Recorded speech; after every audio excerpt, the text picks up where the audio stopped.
கேட்டுக்கொண்டிருப்பது உங்க அதிரை எஃப்எம்மில் அதிரை எஃப்எம் மகளிர் மட்டும். வாழ்த்துக்கள் நேயர்களே, நீங்க கேட்டுட்டு இருக்கீங்க அதிரை எஃப்எம் 90.4. நமது சமூகம் நமது நலன் நிகழ்ச்சியில உங்க கூட இணைஞ்சிருக்கேன் நான் உங்க ஆர்ஜே சுபா. திருவாரூர் மாவட்டத்துல வில்வித்தையும் சிறப்பு குழந்தைகளுக்கான சேவையும் பண்ணிட்டு இருக்கக்கூடிய புவனேஸ்வரி அவர்கள் தான் இன்னைக்கு நம்ம அதிரை எஃப்எம் மகளிர் மட்டும் நிகழ்ச்சியில இணைஞ்சிருக்காங்க. இவங்களுடைய வில்வித்தை ஜேர்னி பத்தியும் சிறப்பு குழந்தைகளுக்கான சேவை பத்தியும் பல தகவல்களை ஷேர் பண்ணிக்க ரெடியா இருக்காங்க. நேயர்களே, நீங்களும் நம்ம நிகழ்ச்சியை கேட்கறதுக்காக ரெடியா இருப்பீங்க அப்படின்னு நினைக்கிறேன். ஸோ நிகழ்ச்சியை மிஸ் பண்ணாம தொடர்ந்து கேளுங்க. இப்போ வாங்க நிகழ்ச்சிக்குள்ள போகலாம். வாழ்த்துக்கள் மேம். உங்களை பத்தி நம்ம நேயர்கள் கூட ஷேர் பண்ணிக்கோங்க. வணக்கம் சிஸ்டர். முதல்ல நான் என்னுடைய நன்றியை தெரிவிச்சுக்கிறேன். இந்த அதிரை எஃப்எம்ல என்ன ஒரு விருந்தினராக கூப்பிட்டு என்னுடைய இன்டர்வியூக்கு என்ன அழைச்சதுக்கு நான் மிக்க நன்றியை தெரிவிச்சுக்கிறேன். என்னுடைய பேர் வந்து பாத்தீங்கன்னா புவனேஸ்வரி மணிகண்டன். நான் திருவாரூர் மாவட்டம். என்னுடைய படிப்பு அப்படின்னு பாத்தீங்கன்னா நான் எம்ஏ பிஎட் ஒரு தமிழ் டீச்சரா இருக்கேன். என்ன சொல்லணும், தமிழ் டீச்சரா இருந்து ஸ்கூல்ல ஒர்க் பண்ணதுக்கு அப்புறம் நிறைய சிறப்பு குழந்தைகள் பராமரிப்பு வருகிறது இந்த வில்வித்தை அப்படிங்கிறதுல நான் பயணிச்சுக்கிட்டு இருக்கேன். ஃபர்ஸ்ட் நீங்க வில்வித்தை கோச்சா இருக்கிறதுனால இந்த கொஸ்டின் கேட்குறேன். வில்வித்தை ஃபர்ஸ்ட் எப்படி உருவானுச்சு, அதோட ஹிஸ்டரியை பத்தி ஷேர் பண்ணுங்க. வில்வித்தை அப்படிங்கிறது பாத்தீங்கன்னா ஆதி காலத்திலே வேட்டையாடுறதுக்கு தான் பயன்படுத்திருக்காங்க. நம்மளுக்கு தெரியும், நம்ம சின்ன வயசுல பாத்தீங்கன்னா நம்மளுடைய சோசியல், அதாவது சமூக அறிவியல் புத்தகத்துல பார்த்தா மனிதன் எப்படி தோன்றினாங்கும் போது நெருப்பு உருவாக்குதல், வேட்டையாடுதல் அப்படிங்கும் போது ஆதி காலத்துல மனிதன் வந்து தனக்கு தேவையான உணவை சேகரிக்கிறதுக்காக வேட்டையாடப்பட்டதுதான் இந்த வில்லம்பு அப்படிங்கிற ஒரு விஷயம். இந்த வில்லம்பு அப்படின்னு பாத்தீங்கன்னா தன்னுடைய உணவு தேவைக்காகவும் தன்னை விலங்குகிட்ட இருந்து பாதுகாக்கிறதுக்காகவும் ஆதி காலத்துல ஆதி மனிதன் பயன்படுத்திய ஒரு கருவிதான் இந்த வில்வித்தை. வில்வித்தையோட ஹிஸ்டரியை ரொம்ப ஷார்ட் அண்ட் ஸ்வீட்டா சொன்னீங்க. இப்போ நீங்க வில்வித்தை கோச்சா மட்டும் இல்லாம சிறப்பு குழந்தைகளுக்கான சேவையும் பண்ணிட்டு இருக்கீங்க இல்லையா? ஸோ இது ரெண்டையுமே எத்தனை வருஷமா பண்ணிட்டு இருக்கீங்க? எனக்கு வில்வித்தை அப்படிங்கிறது ஒரு ஸ்பார்க்கல் தான் சொல்லணும். டக்குன்னு ஒரு ஸ்பார்க்காகன்னு சொல்லுவாங்கல்ல, இந்த ஒரு 5 வருஷமா தான் இந்த வில்வித்தை இந்த வில்வித்தை நான் எப்போ யாருக்கிட்ட கத்துக்கிட்டேன்னு பாத்தீங்கன்னா மறைந்த டாக்டர் ஹுசைனி அவர்கள்ட்ட தான் நான் கத்துக்கிட்டேன் சென்னையில. அவங்க தான் எங்களுடைய குருநாதர். இந்த சிறப்பு குழந்தைகள் பராமரிப்பு அப்படின்னு பாத்தீங்கன்னா இது கிட்டத்தட்ட எனக்கு ஒரு 10 வருஷ பயணங்களா இருக்கும். நான் ஆசிரியரா இருக்கும் போதும் சரி, நான் தனிப்பட்ட முறையிலையும் சரி, சென்னையில ஒரு சின்ன ஒரு அமைப்போட சின்னஞ்சிறு உலகம் அப்படிங்கிற ஒரு அமைப்போட சேர்ந்துதான் இந்த சிறப்பு குழந்தைகள் பராமரிப்புல நம்ம கலந்துகிட்டது அதிகமா உண்டு. இப்ப இது ரெண்டுமே பாத்தீங்கன்னா நான் ஸ்பெஷல் சைல்டு இருக்காங்க, ஓகே, நார்மல் சைல்டு இருக்காங்க. இந்த சிறப்பு குழந்தைங்களுக்கு நம்ம வில்வித்தையை எப்படி சொல்லி கொடுக்கலாம் அப்படிங்கிற ஒரு முயற்சியில இறங்கி இப்ப ஒரு சிறப்பு குழந்தைக்கு நான் இந்த வில்வித்தை பயிற்சியும் கத்து கொடுத்துக்கிட்டு இருக்கிறேன். இப்போ வில்வித்தை கோச்சா இருந்துட்டு இருக்கீங்க இல்லையா? இந்த வில்வித்தைய சிறப்பு குழந்தைகளுக்கு மட்டும் கத்து கொடுக்குறீங்களா, இல்ல எல்லாருக்குமே பொதுவா கத்து கொடுத்துட்டு இருக்கீங்களா? நீங்க கேக்குறது வந்து பாத்தீங்க, நீங்க சிறப்பு குழந்தைங்களுக்கு மட்டும்தான் சொல்லிக் கொடுக்குறீங்களா இல்ல மற்ற குழந்தைகளுக்கும் சொல்லிக் கொடுக்குறீங்களான்னு நீங்க எனக்கு கேள்வி கேட்டீங்க. எல்லா குழந்தைங்களுக்கும் நம்ம சொல்லிக் கொடுக்குறோம். ஒரு பள்ளியில வில்வித்தை ஆசிரியராகவும் நான் பணியாற்றிட்டு வரேன். அதை தாண்டி சிறப்பு குழந்தைக்கு இந்த கேமை நம்ம சொல்லி கொடுத்தா எப்படி இருக்கும் அப்படிங்கிற ஒரு முயற்சியில இறங்கிதான் இப்போ பையனுக்கு நான் இப்ப வில்வித்தை பயிற்சி கொடுத்துக்கிட்டு இருக்கேன். எல்லாருக்கும் கொடுத்துக்கிட்டு இருக்கேன். அதுல என்னுடைய அச்சீவ்மெண்ட் அப்படின்னு பார்க்கும்போது ஒரு சிறப்பு குழந்தைய நம்ம இதுல அச்சீவ் பண்ண வைக்கணும் அப்படிங்கிற ஒரு இதை நான் பண்ணிக்கிட்டு இருக்கேன். நெக்ஸ்ட் கொஸ்டினா, நீங்க சொல்லி கொடுக்கக்கூடிய அந்த வில்வித்தையா இருக்கட்டும், அதே டைம்ல சிறப்பு குழந்தைகளுக்கான சேவையா இருக்கட்டும், இது ரெண்டு மேலேயுமே உங்களுக்கு எப்படி ஆர்வம் வந்துச்சு? சிறப்பு குழந்தைகள் ஆர்வம் அப்படின்னு பாத்தீங்கன்னா நிறைய இடங்கள்ல வந்து இந்த சிறப்பு குழந்தைகளை பராமரிக்க தெரியாமலும் அந்த பெற்றோர்கள் படுற கஷ்டம், அந்த பராமரிக்கிறதுனால அவங்க மன உளைச்சலுக்கு ஆளாகி ஏற்படக்கூடிய விஷயங்களை பார்க்கும்போது இது நான் வந்து இதுல அனுபவம் அப்படிங்கிறது என்னுடைய படிப்புங்கிறது, நான் ஒரு டிகிரி படிக்கிறதுக்கு முன்னா திருச்சியில வந்து diploma in pre primary teacher training அப்படின்னு ஒரு கோர்ஸ் படிச்சேன். நான் டிப்ளமோ கோர்ஸ் தான். அதுல ஒரு சின்ன ஒரு பாடம் தான் எங்களுக்கு இந்த ஸ்பெஷல் லேர்னிங். ஆனா இதுக்கு நான் தனியா எந்த ஒரு வகுப்பும் படிக்கல. ஆனா அனுபவங்கள் நிறைய இருந்துச்சு. நிறைய சிறப்பு குழந்தைகளோட பராமரிக்கிறது, அவங்க கூட பயணிக்கிறது, அவங்களுடைய குணாதிசயங்களோட சேர்ந்து நானும் பயணிக்கிறது, நான் அவங்களுக்கு ஏத்த மாதிரி மாறிக்கிறது அப்படிங்கிறது தான் என்னுடைய பயணமா இருந்துச்சு. அதை தாண்டி அப்படியே அடுத்தடுத்து என்கிட்ட வரவங்களுக்கு எல்லாம் இல்ல நான் இதை வச்சு சரி பண்ண முடியும் அப்படின்னு என்னுடைய விளையாட்டுத்தனத்தினாலையும் தான் அப்படியே சரி பண்ணி ஒரு 3 குழந்தைங்களை நான் சரி பண்ணியிருக்கேன். அதுல ஆட்டிசம், அவங்க வந்து ஆட்டிசம்னு சொல்லி டாக்டரே சீல் பண்ண ஒரு குழந்தைய இன்னைக்கு நார்மல் சைல்டா ரெக்கவர் பண்ணி இன்னைக்கு உசிலம்பட்டியில அவரு 3rd படிக்கிறாரு. பேரு Siva Anjan. School topper, dancer கூட அவரு. ஸ்பெஷல் சைல்டுக்கு நிறைய விதமான சேவைகள் பண்ணிட்டு இருக்கீங்க இல்லையா? ஸோ இப்போ வந்து எந்த ஒரு பயிற்சியை செய்யும் போதும் சரி, அதுக்கு சில பொருட்கள் தேவைப்படும். அந்த மாதிரி நீங்கள் கற்றுக் கொடுக்கக்கூடிய இந்த வில்வித்தைக்குமே என்ன மாதிரியான பொருட்களை பயன்படுத்துறீங்க? வில்வித்தை அப்படிங்கிறது பாத்தீங்கன்னா முதல்ல நம்மளுடைய உடல் தகுதி தான். உடல் தகுதி அப்படிங்கும் போது அதுக்கு தேவையான ஒரு சின்ன ஒரு டெராபன்னு சொல்லி ஒரு பிளாஸ்டிக் லப்பர் பேண்டை வச்சுதான் நம்ம இது பண்ணி கொடுத்துட்டு இருக்கோம். எக்ஸசைஸ், உடற்பயிற்சி ரொம்ப முக்கியம். அதுக்கப்புறம் இதுல வந்து நிறைய சொல்லலாம். அந்த ஒரு பவுக்கு, பேர் பவ், மங்கி பவ் அப்படின்னு சொல்லலாம். ஒரு பிளாஸ்டிக்ல உள்ள ஒரு பவ்வை வச்சுதான் அதுல அவங்களுக்கு இலக்க நோக்கிறதுக்கான பயிற்சி கொடுக்கறோம். இதை தாண்டி இவங்க நல்ல கயிறு தேர்ந்தவங்களா இருக்காங்கன்னு சொன்னாங்கன்னா, இதுல கருவிகள் பார்க்கும்போது ரீகோ பவ், காம்பவுண்ட் பவ், இந்தியாவில மட்டுமே பயன்படுத்தக்கூடிய இந்தியன் பவ். இந்தியன் பவ் பாத்தீங்கன்னா மூங்கில்ல செய்யப்பட்டது. அது இந்தியாவில மட்டும்தான் பயன்படுத்துறாங்க. அந்த மூங்கில் பவ் இது எல்லாமே தேவைப்படுது. இது வச்சுதான் இப்ப பிள்ளைங்களுக்கு நம்ம சொல்லி கொடுத்துட்டு இருக்கோம். அடிப்படை கருவி அப்படின்னு பாத்தீங்கன்னா டெராபேண்ட் அப்படிங்கிற ஒரு லப்பரோட லப்பர் மாதிரி இருக்கும். அந்த இதுவும் பேர் பவ் அப்படிங்கிற ஒரு விஷயம் தான். அவங்க கை தேர்ந்தவங்களா மாறும் போதுதான் அவங்க இந்தியன் பவுக்குள்ள போறாங்களா, ரீகோ பவுல போறாங்களா, காம்பவுண்ட் பவுல போறாங்களான்னு அவங்க பெற்றோர்களும் அவங்களுடைய திறமையும் தான் தீர்மானிக்கும். இப்போ சொன்னீங்க இல்லையா, பிளாஸ்டிக்ல இருக்கக்கூடிய ஒரு பவ்வை யூஸ் பண்ணி வில்வித்தை சொல்லி கொடுத்துட்டு இருக்கேன் அப்படின்னு. ஸோ உங்களுடைய அகாடமில மொத்தமா எத்தனை குழந்தைகள் வில்வித்தையை கத்துக்கிட்டுறாங்க? என்னுடைய அகாடமிலன்னு பாத்தீங்கன்னா ஒரு 10 குழந்தைகள் இருக்காங்க. தனியா பள்ளியில அப்படின்னு பாத்தீங்கன்னா எனக்கு 29 குழந்தைகள் இருக்காங்க. சிறப்பு குழந்தைகள்னு பாத்தீங்கன்னா எனக்கு 2 பேர் இருக்காங்க. அடுத்ததா நாம எந்த ஒரு விஷயத்த செய்யும் போதும் சரி, அதுலேருந்து நமக்கு நிறைய பெனிஃபிட்ஸ் கிடைக்கும். அந்த மாதிரி நீங்க கற்றுக் கொடுக்கக்கூடிய இந்த வில்வித்தையை கற்றுக்கிட்டதுனால நமக்கு என்னென்ன நன்மைகள் கிடைக்குது, இதை பத்தி கொஞ்சம் ஷேர் பண்ணுங்க. வில்வித்தை அப்படிங்கிறது நம்மளுடைய லைஃப் ஸ்டைல் தான் சொல்லணும். ஆர்ச்சரி அப்படிங்கிறது, இதுக்கு இன்னொரு பேரு archery. Archery is a life style. இன்னைக்கு நம்ம காலையில எழுந்து சாப்பிடுறதுல இருந்து நம்ம லைஃப்ல எல்லாமே ஒரு ஆர்ச்சரி தான். ஒரு இலக்கை நம்ம கவனம் வைக்கணும், அந்த கவனத்தை நம்ம சரியா பார்க்கணும். இதெல்லாம் நம்ம சொல்லுவோம். நீங்க ராமாயணம், மகாபாரதம் எல்லாமே படிச்சிருப்பீங்க. துரோணாச்சாரி வந்து மகாபாரதத்துல பாத்தீங்கன்னா அர்ஜுனருக்கு சொல்லி கொடுப்பாரு. நீங்க கேள்விப்பட்டிருப்பீங்கன்னு நினைக்கிறேன் இந்த வசனம். அர்ஜுனா, மரம் தெரிகிறதா? மரத்தின் கிளை தெரிகிறதா? தெரியவில்லை. கிளைகள் இருக்கும் இலைகள் தெரிகிறதா? தெரியவில்லை. கிளையின் மேல அமர்ந்திருக்கும் பட்சி தெரிகிறதான்னு கேட்பாரு. அதுவும் தெரியவில்லை. பட்சியின் விழிகள் தெரிகிறதா அப்படின்னு கேட்கும் போது அழகா சொல்லுவாரு, தெரிகிறது. அப்போது எய்து விடு அம்பே அப்படின்னு. ஒரு இலக்கு தான். அந்த இலக்குல பக்கத்துல இருக்கிற எந்த விஷயமும் கவனச்சிதறல் இல்லாம செய்யக்கூடியதுதான் இந்த ஆர்ச்சரி. இது நம்ம சொல்லி கொடுக்கும் போது ஒவ்வொரு மாணவர்களும் அந்த கோல்டு, அந்த எல்லோ அப்படிங்கிற இதுக்குள்ள தாங்க அவங்களுடைய ஏரோவை ஷூட் பண்ணி நிப்பாட்டும் போது ஒரு பெரிய ஒரு சந்தோஷம். அது நம்ம மேட்சுக்கு அடுத்தது அப்படிங்கும் போது முத இந்த குழந்தை எல்லோல அடிக்கும் போது கிடைக்கக்கூடிய சந்தோஷம் நம்மளுக்கு, அந்த குழந்தைகள் தான் பெரிய சந்தோஷம். குழந்தைகள் தான் பாசிட்டிவ். அவங்க கிட்ட நிறைய நான் சொல்லி தரதை விட அவங்க கிட்ட நான் நிறைய கத்துக்கிறேன் அப்படின்னு தான் சொல்லணும். பாசிட்டிவ் அப்படின்னாலே என்னுடைய ஆர்ச்சரி குழந்தைகளும் என்னுடைய சிறப்பு குழந்தைகளும் மட்டும்தான் நான் சொல்லணும். வில்வித்தை கோச்சா இருக்கிறது மட்டும் இல்லாம வில்வித்தையை கற்றுக்கக்கூடிய அந்த குழந்தைகள் மூலமா நிறைய விஷயங்களை தெரிஞ்சுக்கிட்டீங்க இல்லையா? அதே மாதிரி மக்களுக்கு தெரியாத நிறைய விஷயங்கள் வில்வித்தையை பத்தி இருக்கும். அதை பத்தி கொஞ்சம் சொல்லுங்க. கண்டிப்பா. 12,000 வருஷங்களுக்கு முன்னாடியே எகிப்திய அந்த குகைக்குள்ள வந்து வில்லம்பு அப்படிங்கிற ஒரு விஷயத்த ஓவியங்களை வந்து நம்மளுடைய அகழ்வாராய்ச்சி கண்டுபிடிச்சிருக்காங்க.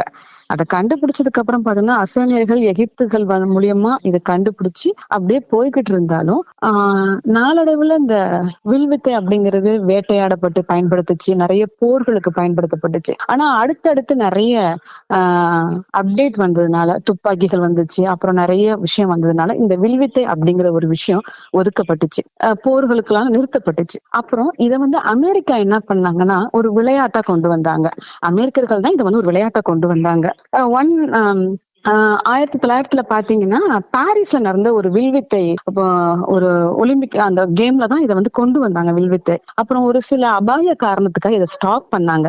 அதுக்கப்புறம் பாத்தீங்கன்னா 1974 இருந்து ஒலிம்பிக்ல வந்து இந்த கேம் இருந்துகிட்டு இருக்கு, இப்போ வரைக்கும் இருந்துகிட்டு இருக்குது. ஆனா அதுக்கு ஒரே ஒரு பவ் தான் ஒலிம்பிக்ல யூஸ் பண்றாங்க, ரீகோ பவ் தான் யூஸ் பண்ணிக்கிட்டு இருக்காங்க.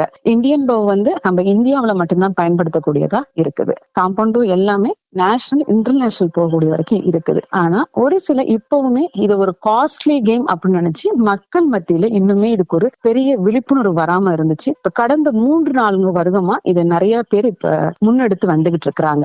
என்ன போல நிறைய கோச்சஸ் இருக்காங்க, நிறைய ஊர்கள்ல இருக்காங்க. நிறைய பேரை எங்களுடைய டாக்டர் சிஹான் உசேனி அவர்கள் வந்து எங்களுடைய குருநாதர் தான் உருவாக்கிட்டு போயிருக்காங்க. எல்லா மாவட்டத்திலுமே டேட்டோட வில்வித்தை பயிற்சியாளர்கள் இருக்காங்க. வில்வித்தை பத்தி மக்களுக்கு தெரியாத நிறைய நல்ல தகவல்களை ஷேர் பண்ணீங்க. எல்லாமே நல்லா இருந்துச்சு. அடுத்ததான் நீங்க வில்வித்தை கத்துக் கொடுக்கறது மட்டும் இல்லாம சிறப்பு குழந்தைகளுக்கான சேவையும் செய்றீங்க இல்லையா? சோ என்ன மாதிரியான சேவைகள்லாம் சிறப்பு குழந்தைகளுக்கு செஞ்சுட்டு இருக்கீங்க? நிறைய கவுன்சிலிங் கொடுத்து இது எதுவுமே என்னுடைய அனுபவங்கள் மட்டும்தான். இதுக்கான எனக்கு படிப்பு சான்றிதழோ படிப்புகளோ அப்படிங்கிறது கிடையாது. படிச்சவங்க கிட்டையும் அனுபவம் வாய்ந்தவர்கள்ட்டையும் நான் பணிபுரிஞ்சதுனால அந்த அனுபவத்தை வச்சு இப்ப நான் சிறப்பு குழந்தைகளுக்கு சேவை அப்படிங்கிறது மத்தவங்க கிட்ட இருந்து பணத்தை வாங்குறதோ பணத்தை ஃபண்ட் கலெக்ட் பண்றதோ இதெல்லாம் எனக்கு தெரியாது. அப்படி நான் செஞ்சதும் இல்லை. என்னால முடிஞ்சது அந்த குழந்தைங்களுக்கு என்னென்ன செய்யணுமோ என்கிட்ட தெரிஞ்ச விஷயத்த அந்த குழந்தைங்களுக்கு எப்படி சொல்லி கொடுக்கணுமோ அப்படிதான் இப்போ வரைக்கும் நான் பயணிச்சுக்கிட்டு இருக்கேன் இந்த சிறப்பு குழந்தைகள் விஷயத்துல. உங்களால முடிஞ்ச அளவு நிறைய சேவைகளை சிறப்பு குழந்தைகளுக்கு செஞ்சுட்டு இருக்கீங்கன்னு சொல்லலாம். இந்த சேவைகள் மட்டும் இல்லாம கவுன்சிலிங்கும் கொடுத்துட்டு இருக்கீங்க இல்லையா? சோ யாருக்கெல்லாம் கவுன்சிலிங் கொடுத்துட்டு இருக்கீங்க? என்ன மாதிரியான கவுன்சிலிங்லாம் கொடுக்குறீங்க?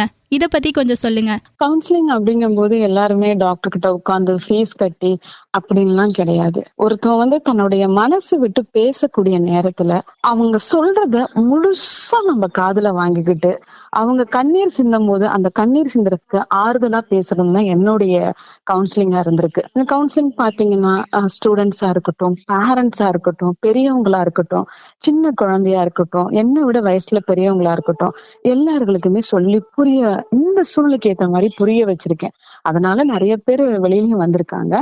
கவுன்சிலிங் அப்படிங்கிறது தான் மனசுக்குள்ள உள்ள விஷயத்த யார்கிட்டயாவது சொல்லணும். அதை நான் என்கிட்ட சொல்லும் போது ரெண்டாவது நம்மளுடைய பேச்சு ரொம்ப தன்மையா இருக்கிறதுனாலையும் நிறைய மோட்டிவேஷன் கொடுக்கறதுனாலையும் நிறைய பாசிட்டிவா மட்டும்தான் பேசுறதுனாலையும் நிறைய விமர்சனங்களை கடந்து நிறைய பேர் வருவாங்க. விமர்சனங்கள் இருந்தா மட்டும்தான் பெரிய உயரத்துக்கு போக முடியும் அப்படிங்கிறது என்னுடைய கருத்து. அதனால எனக்கு ஏற்பட்ட அனுபவங்களை தான் நான் அவங்க கிட்ட பகிர்ந்துக்கிறது. அந்த பகிர்வு தான் அது வந்து அவங்களுக்கு மனசுக்கு தெம்பையும் ஆரோக்கியத்தையும் கொடுக்கறதுனால இந்த மாதிரி தான் நான் கவுன்சிலிங் போயிட்டு இருக்கேன். இந்த கவுன்சிலிங்க்கும் நான் வந்து எந்த ஒரு ஃபீஸும் நான் கோட் பண்றது கிடையாது. யாருக்குமே நான் பணம் வாங்கிக்கிட்டு கவுன்சிலிங் பண்ணனதும் கிடையாது. இதுவுமே ஒரு சர்வீஸா தான் பண்ணிக்கிட்டு இருக்கேன் நான். உங்க லைஃப் ஜேர்னில உங்களுக்கு ஏற்பட்டிருக்க அனுபவங்களை கவுன்சிலிங்கா கொடுத்துட்டு இருக்கீங்க இல்லையா? அது மட்டும் இல்லாம சிறப்பு குழந்தைகளுக்கு சேவையுமே செய்றீங்க. சோ என்ன மாதிரியான சேவைகள்லாம் சிறப்பு குழந்தைகளுக்கு செஞ்சிட்டு இருக்கீங்க? சிறப்பு குழந்தைங்களுக்கு சேவைகள்னு பார்க்கும்போது நிறைய என்ஜிஓ இருப்பாங்க. அவங்க கிட்ட நம்ம இந்த இடத்துக்கு போங்க, இவங்க ட்ரைனிங் கொடுக்குறாங்க அப்படின்னு சொல்லி நிறைய வழிகாட்டுதல் தான் நம்ம பண்ணியிருக்கோம். நிறைய பேர் இன்னமும் முடக்கப்பட்டு ஒரு வீட்லயே அந்த குழந்தைய முடக்கி வச்சு வெளியில கொண்டு வர முடியாம ஒரு மக்களுக்கு மத்தியில ஏளனமான பேச்சுக்களுக்கும் கேளிக்கைக்கு சிரிப்புகளுக்கு ஆளாகும் போது அவங்க ரொம்ப மன உளைச்சலுக்கு ஆளாகிறாங்க. இல்ல இவங்களுக்கான கேம் இருக்கு போங்க, இவங்களுக்கான படிப்பு இருக்கு போங்க, இவங்களுக்கான வழிகாட்டுதல்கள் அதிகமா பண்ணியிருக்கேன். அது சேவையா பாராட்டி நிறைய தனியார் நிறுவனங்கள் நம்மளுக்கு சரியான அறக்கட்டளைகள் நிறுவனங்கள் நம்மளுக்கு விருது வழங்கியிருக்காங்க.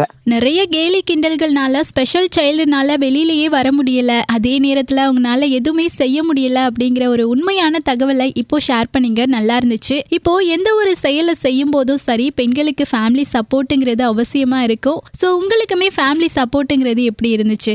என்னுடைய குடும்பத்துல அதிக புரிதல் கொண்டது என்னுடைய குழந்தைகள் தான். ஏன்னா என்னுடைய பெரிய பையன் MB சஞ்சய் ராஜன் 10th படிக்கிறார் இப்போ. என்னுடைய சின்ன மகன் சபரீஷ் ராஜன் 7th படிக்கிறார் இப்போ. அவங்க எல்லாம் 6th 7th படிக்கும் போது நான் வெளியில வந்துட்டேன். இவங்களை எல்லாம் பார்க்கணும் அப்படிங்கிற ஒரு வெளியில வந்துட்டேன். என்னுடைய கணவருக்கு புரிதல் அப்படிங்கும் போது அவரை நான் ஆர்ச்சரிக்குள்ள கொண்டு வந்து இன்னைக்கு அவர் ஒரு நேஷனல் கோச்சா இருக்காரு திருவாரூர் டிஸ்ட்ரிக்ட்ல. சோ அவருக்கு அப்புறம் தான் புரிதல் வந்துச்சு. ஆனா என்னுடைய குழந்தைகள் தான் பெரிய சப்போர்ட். நான் அவங்களுக்கு சரியான நேரத்துல சாப்பாடு கொடுத்தது கிடையாது, சரியான நேரத்துல தூங்க வச்சது கிடையாது. ஆனா எல்லாத்தையுமே புரிஞ்சுக்கிட்டு அவங்க தன்னைத்தானே மெருகேற்றிக்கிட்டாங்க, தன்னைத்தானே செதுக்கிக்க ஆரம்பிச்சுக்கிட்டாங்க. என் குழந்தைங்களுக்கு நான் சொல்லக்கூடிய ஒரே விஷயம், அம்மா இருந்து பக்கத்துல இருந்து நான் உங்களை வளர்க்கறத விட அம்மா இல்லாம அம்மா சொல்லி கொடுத்ததை வச்சு நீங்க எப்படி வளர்ந்தீங்க அப்படிங்கிறது தான் அம்மா ஓடிக்கட்டு இருக்கிறதுக்கான ஒரு சிறப்பான ஒரு விஷயமா இருக்கும் அப்படின்னு சொல்லி நான் அவங்களுக்கு சொல்லி கொடுத்துருக்கேன். அதனால அதை கொஞ்சம் அவங்க ஃபாலோ பண்றதுனால இப்போ வரைக்கும் எனக்கு அம்மா அப்பாவா என் குழந்தைங்க இருக்காங்க. ரொம்ப ஒரு சப்போர்ட்டிவா. என் ஹஸ்பண்ட் இப்ப ரொம்ப சப்போர்ட்டிவா ஃபேமிலிய பாத்துக்கிட்டு அவங்களுக்கு தேவையான செஞ்சுக்கிட்டு அவரும் ஆர்ச்சரியில ஒரு நேஷனல் கோச்சா இருக்காரு. சிறப்பு குழந்தைகள் எல்லாருமே உங்களுக்கு ஒரு அப்பா அம்மாவா இருக்காங்க இல்லையா? அடுத்ததா நீங்க உங்களுடைய இந்த ஜேர்னில சந்திச்ச சவால்கள் இருக்கும் இல்லையா? அந்த சவால்களை பத்தி ஷேர் பண்ணுங்க. முதல்ல நான் ஒரு பெண் அப்படின்றதுதான் பெரிய சவாலு. கடந்து போகணும். நிறைய ஊர்களுக்கு பயணிக்கணும் என்னுடைய பயணங்கள் எல்லாமே. சோ குடும்பத்தை விட்டு தள்ளி நம்ம பயணிச்சுக்கிட்டு நம்ம வாரத்துல 3 நாள் போய் குழந்தைங்களை பார்க்கணும். ஏளனமான பேச்சுகள், எதுக்கு இந்த பொம்பளை இங்க இருக்கிறா அப்படின்னு சொல்லிட்டு விமர்சனங்கள் நடக்காத விஷயத்துக்கு ஆஹ் ஒரு மாதிரி தேவையில்லாத பேச்சுக்கள் தான் சொல்லணும். விமர்சனங்கள் அப்படின்னாலே ஒரு கேளிக்கை பேச்சுக்கு தானே போயிட்டு இருக்குது. அவங்களுக்கு ஒரு ஒரு ஒரு பார்ட் கிடைச்சிருச்சு, அதை எப்படி எல்லாம் பேசணுங்கும் போது நிறைய விமர்சனங்கள் வந்துச்சு, கேளிக்கை பேச்சுகள் வந்துச்சு. ஆனா புரிஞ்சவங்க இப்ப வரைக்கும் என் கூட ரொம்ப ஒரு அழகா நல்ல ஒரு நட்போட புரிதலோட பயணிச்சுக்கிட்டு இருக்காங்க. நம்மளை பத்தி தெரியாதவங்களுக்கு காதுகளுக்கு தேவையில்லாத விஷயம் போகும்போது நம்மள ஒரு விசித்திரமா பார்ப்பாங்க. அது கொஞ்சம் மனசுக்கு கஷ்டமா தான் இருக்கு தெரியும். ஆனா புரியாத 10 பேரை விட புரிஞ்ச 4 பேர் என் பக்கத்துல இருக்கும்போது பெரிய பலமா இருக்கும். என்னதான் உங்களுடைய இந்த ஜேர்னில நிறைய கஷ்டங்கள் தடைகள் இருந்தாலும் அது எல்லாத்தையும் தாண்டி உங்களை சந்தோஷப்படுத்துற வகையில ப்ரௌடான மொமெண்ட் இருந்திருக்கும் இல்லையா? அந்த மொமெண்ட்டை பத்தி ஷேர் பண்ணுங்க. நீங்க சொல்ற மாதிரி ஒரு சிறப்பு குழந்தைங்களுக்காகவும் என்னுடைய பயிற்சிகள் இருந்துகிட்டு இருக்கு. கோச்சாவும் இருக்கிறேன். இதை தாண்டி என் குழந்தைங்க என்னுடைய குழந்தைங்களுக்கு ஒரு அம்மாவாவும் நான் பயணிச்சுக்கிட்டு இருக்கிறேன். இதுக்கு மத்தியில எனக்கு ப்ரௌடான மூமெண்ட் அப்படின்னு சொன்னா என் வாழ்க்கையில எனக்கு கிடைச்ச ஒரு பொக்கிஷம் அப்படிங்கிறது குமரேஷ் அப்படிங்கிறவரு. அவர் ஒரு சிறப்பு குழந்தை தான். எனக்கு ஆர்ச்சரியில யாருமே பண்ண முடியாது, இந்த எக்யூப்மெண்ட்டை யாருமே தூக்க முடியாதுன்னு சொல்லும் போது என் கைக்கு ஒரு பொக்கிஷம் மாதிரி கிடைச்ச என் குமரேஷன் தான். சோ 1 இயரா அவருக்கு நான் ட்ரைனிங் பண்ணிக்கிட்டு இருக்கேன். அவருக்கு நம்ம பேசுறது புரியும், திருப்பி ரிப்ளை பண்ண தெரியாது. இப்ப கூட அவர் என் பக்கத்துலதான் இருக்காரு. ஆனா புரிஞ்சுப்பாரு, நிறைய விஷயங்களை புரிஞ்சுப்பாரு. நிறைய என்னுடைய கண்ணீர் துக்கங்கள் கடவுள்கிட்ட சொல்லுங்க அப்படின்னு சொல்லுவாங்க. அது எல்லாத்தையும் என் குமரேஷ் கிட்ட தான் சொல்லுவேன். இதுதான் என்னுடைய ப்ரௌட் மூமெண்ட். எனக்கு கிடைச்ச ஒரு மூமெண்ட்னு சொன்னா இந்த 1 இயர் நான் அவர் கூட டிராவல் பண்ணிக்கிட்டு இருக்கேன் பாத்தீங்களா, அதுதான் எனக்கு ரொம்ப சந்தோஷமான விஷயம் அப்படிங்கறத நான் சொல்ல முடியும். என்னுடைய பலம், என்னுடைய ஆறுதல், இந்த விஷயத்த நான் இன்னும் இழுத்து பிடிச்சி நான் எல்லா விஷயத்தையும் கொண்டு போய்கிட்டு இருக்கேன் அப்படிங்கும் போது அவரை பார்க்கும் போது நான் கத்துக்கிறேன் பாத்தீங்களா, அதுதான் எனக்கு ஒவ்வொரு நாளும் ஒவ்வொரு சர்ப்ரைஸ் கொடுப்பாரு அவரு. அதனால எனக்கு ஒவ்வொரு நாளுமே ஒவ்வொரு மூமெண்ட்டும் ரொம்ப அவர்கிட்ட எனக்கு ப்ரௌடா இருக்கும். நீங்க சொல்றத வச்சே புரியுது எவ்வளவு சந்தோஷமா இருந்திருக்கீங்க, எவ்வளோ ப்ரௌடான மூமெண்ட் இருந்திருக்கு அப்படின்னு. இப்போ நம்ம அதிரை எஃப்எம் மகளிர் மட்டும் நிகழ்ச்சியை பார்த்தீங்கன்னா நேயர்களுமே கேட்டுட்ருப்பாங்க. ஸோ அவங்களுமே உங்களை காண்டாக்ட் பண்ணணும் அப்படின்னு நினைச்சாங்கன்னா எப்படி காண்டாக்ட் பண்றது? என்ன இப்போ மதுரையில இருக்கிறாங்க அப்படின்னு சொன்னா கண்டிப்பா அவங்க நம்ம அகாடமிக்கு வரலாம். கண்டிப்பா நம்ம நல்லாவே சிறப்பா பண்ணி கொடுக்கலாம். இல்ல தனிப்பட்ட ஒவ்வொரு ஊரா இருக்காங்க, நிறைய ஊர்கள்ல இருந்து இருப்பாங்க. அவங்களுக்குமே நம்ம கிளாஸஸ் ரெடி பண்ணி கொடுத்துட்டு தான் இருக்கிறோம். சோ என்னுடைய கான்டாக்ட் நம்பர் கொடுக்குறேன். என்னுடைய ஃபுல் டீடைல்ஸ் நம்ம ஆதிரை எஃப்எம்ல பகிரப்படும். யாரா இருந்தாலும் கான்டாக்ட் பண்ணா அவங்களுடைய ஆர்ச்சரி கிளாஸ்க்கு சேர்க்கறதுக்கான எல்லா வழிகாட்டுதலையும் நான் கண்டிப்பா செஞ்சு கொடுப்பேன். கண்டிப்பா மேம். ஒரு பக்கம் வில்வித்தை கோச்சா இருந்தாலும் இன்னொரு பக்கம் சிறப்பு குழந்தைகளுக்கு சேவை செய்யக்கூடியவங்களா இருக்கீங்க. அது மட்டும் இல்லாம ஒரு பெண்ணுங்கிற அடிப்படையில இந்த கொஸ்டின் கேட்கிறேன். ஒரு பெண்ணா மற்ற பெண்களுடைய வளர்ச்சிக்கு இந்த தருணத்துல என்ன சொல்ல போறீங்க? கடந்து போகணும், அவ்வளவுதான். எல்லாத்தையுமே எத்தனை விமர்சனங்கள் வந்தாலும், எத்தனை கேளிக்கைகள் வந்தாலும், துவண்டு போகக்கூடிய வார்த்தைகளை யாரு தந்தாலும் எல்லாத்தையும் கடந்து போறதுதான் நம்மளுக்கு தன்னம்பிக்கையான வாழ்க்கையா இருக்கும் அப்படிங்கறத நான் தெரிவிச்சுக்கிறேன்.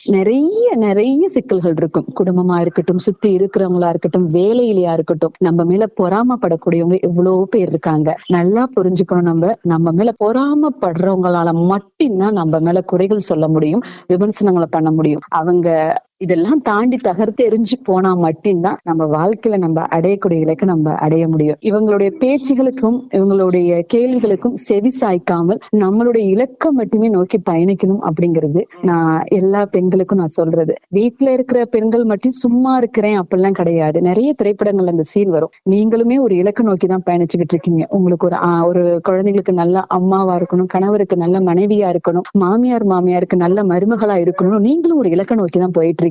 அதனால எத்தனை கேலி கிண்டைகள் விமர்சனங்கள் வந்தாலுமே எதற்குமே செவி சாய்க்காமல் உங்களுக்கு தன்னம்பிக்கையோடு நல்ல ஒரு பாசிட்டிவான ஒரு செயலோடு நீங்க எல்லாம் பயணிக்கணும் அப்படிங்கிறது தான் என்னுடைய விஷயம். யாருக்காவது பெரிய மன உளைச்சல் இருக்கா, யார்கிட்டயாவது கொட்டி தீக்கணும்னு நினைக்கிறீங்களா, கண்டிப்பா எனக்கு கால் பண்ணுங்க. உங்களுக்கு நான் ஆறுதலா நான் இருப்பேன். இது வரைக்குமே உங்களுடைய வில்வித்தை ஜேர்னி பத்தியும் சிறப்பு குழந்தைகளுக்கான சேவை பத்தியும் நிறைய பயனுள்ள தகவல்களை ஷேர் பண்ணீங்க. இப்போ லாஸ்டா நம்ம அதிரை எஃப்எம்க்கும் அதிரை எஃப்எம் நேயர்களுக்கும் என்ன சொல்ல போறீங்க? அதிரை எஃப்எம் நேயர்களுக்கும் என்ன சொல்றதுன்னா, நீங்களாம் கண்டிப்பா நான் பேசுறத கேட்டிருப்பீங்க. நான் எல்லாருக்கும் சொல்றது ஒண்ணு மட்டும்தான், வாழ்க்கை அப்படிங்கிறது ரொம்ப அழகான விஷயம். இந்த பிரபஞ்சம் நம்மளுக்கு கொடுத்திருக்கிறது, எதை நோக்கி போறோமோ அதற்கான இலக்கம் மட்டும் நீங்க பாருங்கன்னு தான் நான் மறுபடியும் சொல்லுவேன். நானு இந்த வாய்ப்பை கொடுத்த அதிரை எஃப்எம்க்கு நான் ரொம்ப நன்றியை தெரிவிச்சுக்கிறேன். நிறைய இடங்கள்ல நிறைய மேடைகள்ல என்னுடைய பேச்சுகள் இருந்தாலுமே இந்த அதிரை எஃப்எம் கொடுத்த வாய்ப்பு எனக்கு பொன்னான வாய்ப்பா நான் நினைக்கிறேன். சோ எந்த நேரத்துல எந்த ஒரு சேவைக்காகவும் எதுக்காகவும் நட்டின அகாடமி புவனேஸ்வரி மணிகண்டனை நீங்க அழைக்கலாம் அப்படிங்கறத இந்த அதிரை எஃப்எம்க்கு நான் தெரிவிச்சுக்கிறேன். நேயர்களுக்கு என்ன சொல்றதுன்னா, ஆர்ச்சரி அப்படிங்கிற ஒரு கேமை கண்டிப்பா உள்ளுக்குள்ள போங்க, நிறைய விஷயங்களை கத்துக்கலாம். ஆர்ச்சரி அப்படிங்கிறது லைஃப் ஸ்டைல். உங்களுடைய கவன சிதறலா இருக்கட்டும், கான்சன்ட்ரேஷன் லெவலா இருக்கட்டும், ஃபோக்கஸிங் மைண்டா இருக்கும், அச்சீவா இருக்கட்டும், இதுல எல்லாத்துலயுமே நீங்க ஃபோக்கஸ் பண்ண முடியும் அப்படிங்கிறது நான் சொல்ல முடியும். இதுக்கு நான் எக்ஸாம்பிளா தான் சொன்னேன். என்னுடைய குமரேஷ், என்னுடைய மாணவரை பத்தி நான் உங்ககிட்ட சொல்லியிருக்கேன். சோ அவருக்கு அந்த ஸ்பாட்ல அவர் ஷூட் பண்றதுதான். சோ இதுதான் நான் எல்லாருக்குமே நான் சொல்றது. Okay, thank you so much ma'am. நேயர்களே, நம்ம அதிரை எஃப்எம் மகளிர் மட்டும் நிகழ்ச்சியை மிஸ் பண்ணாம தொடர்ந்து கேட்டிருப்பீங்க அப்படின்னு நினைக்கிறேன். திருவாரூர்ல வில்வித்தையும் சிறப்பு குழந்தைகளுக்கான சேவையையும் பண்ணிட்டு இருக்கக்கூடிய புவனேஸ்வரி அவர்கள் தான் இன்னைக்கு நம்ம அதிரை எஃப்எம் மகளிர் மட்டும் நிகழ்ச்சியில கலந்துக்கிட்டு நமக்கு தேவையான பயனுள்ள நிறைய தகவல்களை ஷேர் பண்ணாங்க. இவங்களுக்கு நம்ம அதிரை எஃப்எம் சார்பாகவும் நேயர்கள் சார்பாகவும் வாழ்த்துக்களையும் நன்றிகளையும் தெரிவிச்சுக்கலாம். நிகழ்ச்சியிலிருந்து விடைபெற போகிறேன். நான் உங்கள் RJ சுபா. நேயர்களே, நம்ம அதிரை எஃப்எம் மகளிர் மட்டும் நிகழ்ச்சி பற்றிய கருத்துக்கள், விமர்சனங்களை பற்றி எங்க கூட ஷேர் பண்ணிக்கணும் அப்படின்னு நினச்சிங்கன்னா 7373776904 என்ற இந்த எண்ணுக்கு கால் பண்ணியோ வாட்ஸ்அப் மூலமாகவோ தெரிவிக்கலாம். நீங்கள் கேட்டுக்கொண்டிருப்பது உங்க அதிரை எஃப்எம்மில் அதிரை எஃப்எம் மகளிர் மட்டும்.